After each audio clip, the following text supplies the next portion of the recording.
Magandang araw mga ka-chowdown. Guys, tara. Birayin na natin tong ulam namin ngayong hapunan. May taba pala ako dito tsaka tinapa. Baldak na natin yan dyan guys. Tsaka bawang at tsaka sibuyas. At tsaka yung pangalawang pigang ng gata.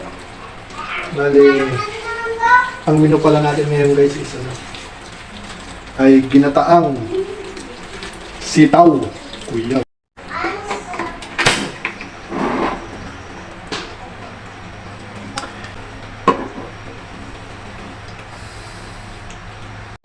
At habang naghihintay tayong maluto yung mga ano yan, kumulo yan guys, birayin muna natin itong saing muna tayo. Kasi kulang itong sinaing namin. Match na match sa kanin ang ating menu ngayon guys. Dagdagan natin yan.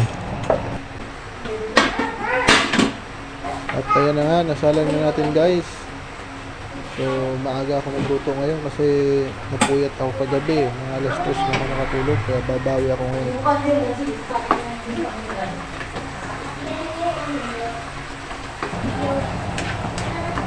So yan guys, pwede na natin yan timplahan. So maglalagay na ako dyan ng asin. So may kalaro pala si Anton mga ka-chowdown, kaya tahimik siya ngayon. Medyo nakakakilos kami ng misis ko. At ayan na nga, pwede na natin dyan ibaldak yung sitaw. Or kung tawagin sa amin ay antak. So yung sitaw pala na yan guys, bali nabili ko lang yan ng 20 pesos. So saktong sakto na sa amin ng asawa ko yan. Pang dalawang ulaman na namin yan mga ka-chowdown. Namiss ko kasi magluto guys, medyo matagal akong hindi nakapagluto kasi palaging busy sa trabaho guys. Tsaka namimiss na rin daw ng misis ko yung mga luto ko eh.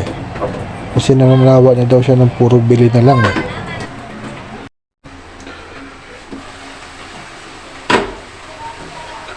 Ay. Naglagay na nga tayo dyan ng pampalasa.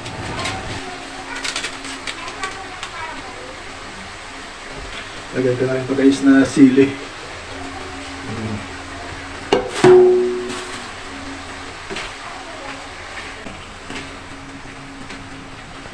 Nagmikos-mekos na nga ako dyan guys kasi lalagay na natin dyan guys yung kakanggata. Bali nabili ko lang yan guys ng 20 pesos.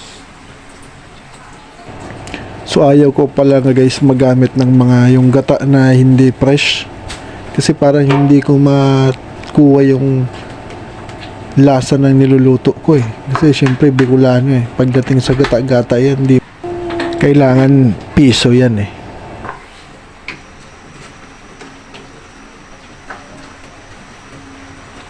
Lagyan tayo konting paminta.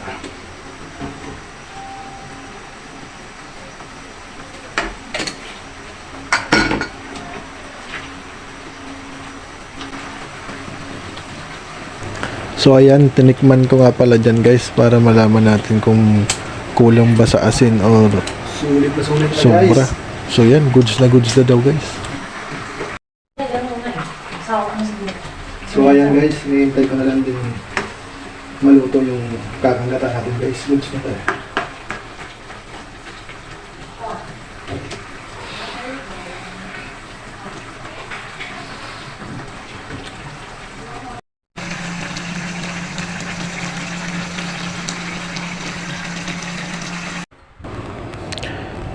So ayan na nga, nakahanda ng hapagkainan at ako'y nakaupo na dyan mga ka-chowdown. So ayan, sinasalangsang na natin dyan yung ulam natin guys sa plato na may kanin.